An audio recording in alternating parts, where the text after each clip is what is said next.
It's on Grant. That is his fourth. They changed up that time, the Chicago Bulls, how they came and double-teamed Kevin Willis. They came from the top that time to double-team. Rather than forcing baseline, he comes back to the middle of the floor, his strength, but there comes the double-team from the top. The shove takes place down below. Both teams over a foul limit. Willis is 3 out of 4 from the line.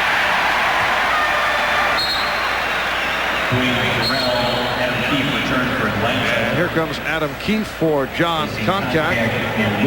Kevin Willis only a 65% free throw shooter. Dominique Wilkins getting a rest. Wayne Farrell is back. Wilkins leads with 22. Casey King returns for Bill Cartwright, who hit 3 out of 3 in the third quarter. Cartwright with 8 points.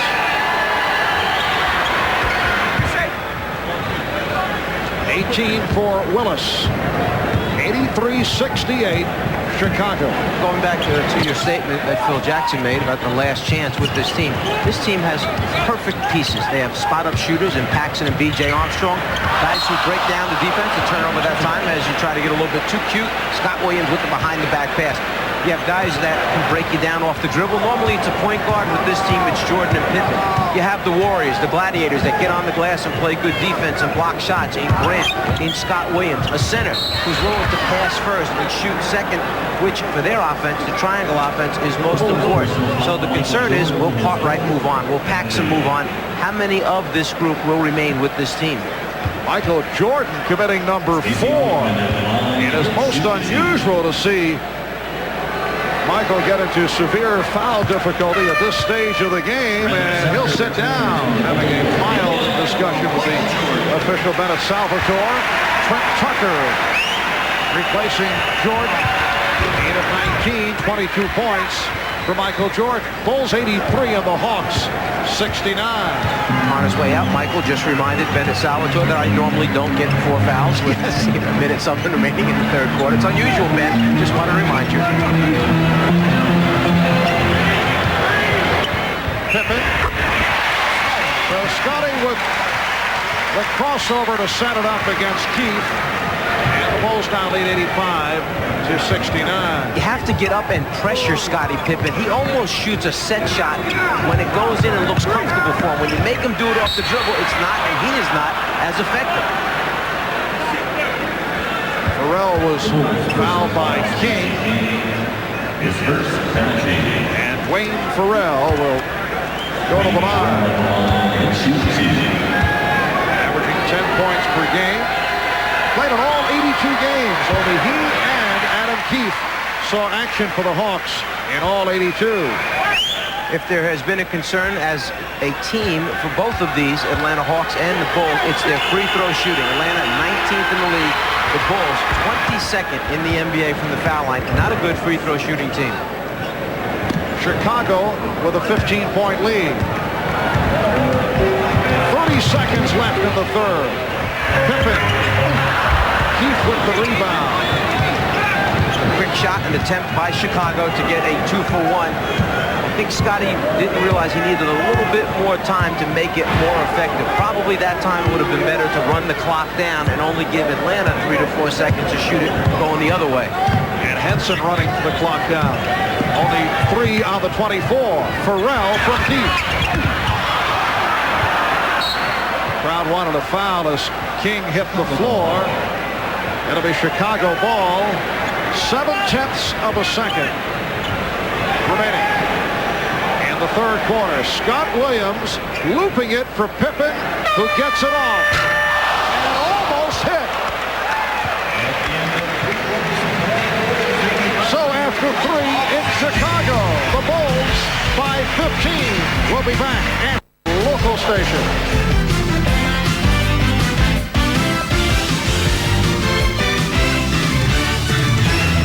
This is the 286th consecutive sellout at Chicago Stadium. That dates back to November of 1987.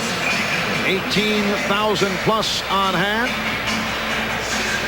As we head to the fourth quarter, and Chicago with the sizable lead. Pressure by the Bulls. Adam Keefe gets it ahead for Steve Henson. It's a about the third time that Chicago has done that to Atlanta. Come out of a timeout situation just when Atlanta's drawn up a play, has everybody understanding. They go to the trap, and they produce a turnover. 11 steals by the Bulls. 3 apiece for Jordan and Armstrong. Pippen with 2. Michael Jordan is back. He's playing with 4 fouls. Rebound, Scott Williams. And a foul is called. Scott Williams was mugged under the basket that time. Henson called for the foul. It is a non-shooting affair. Jordan, Paxson, and Tucker in a 3-guard alignment for the first time today, along with King and Williams. Tucker guarded by Augman. Williams sliding in. He hits, and he is fouled.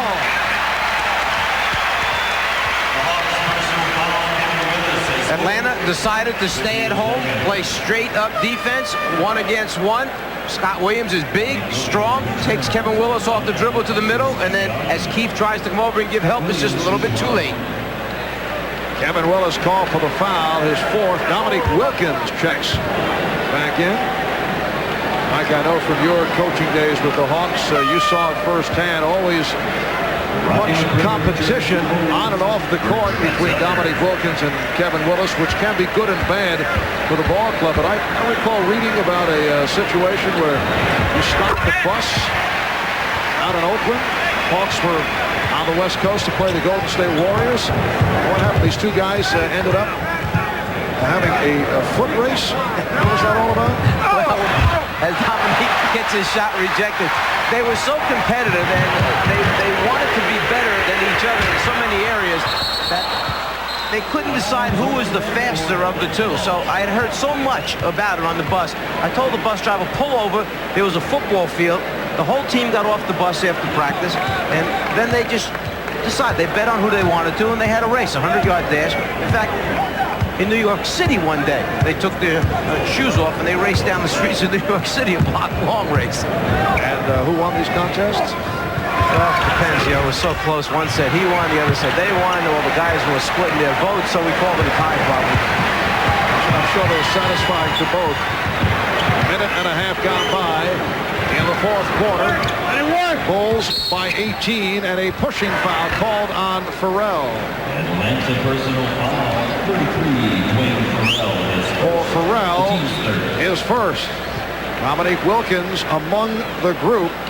Most points, no NBA titles. And some interesting names on that list. Alex English, Adrian Dantley, Elgin Baylor, Dominique Walt Bellamy.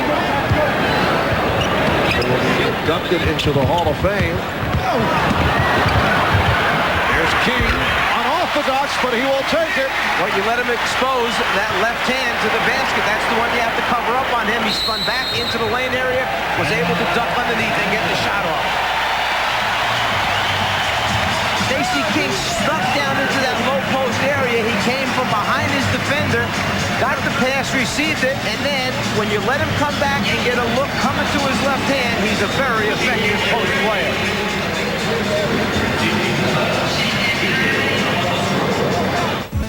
Miller Genuine Draft presents Genuine Moments.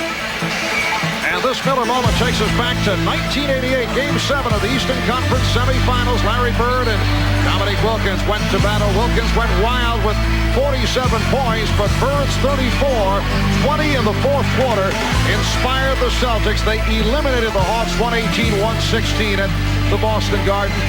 Saw a stirring performance by a Hawk team able to rise above the coaching of this man. Oh, thanks. I appreciate that. The greatest series I've ever been involved with in the NBA. A chance to close it out, 3-2 coming home. The Hawks lost in Game 6 by 2. Go back to the Garden and have a chance. Actually have to miss the last foul shot on purpose to try and tip it in and tie it.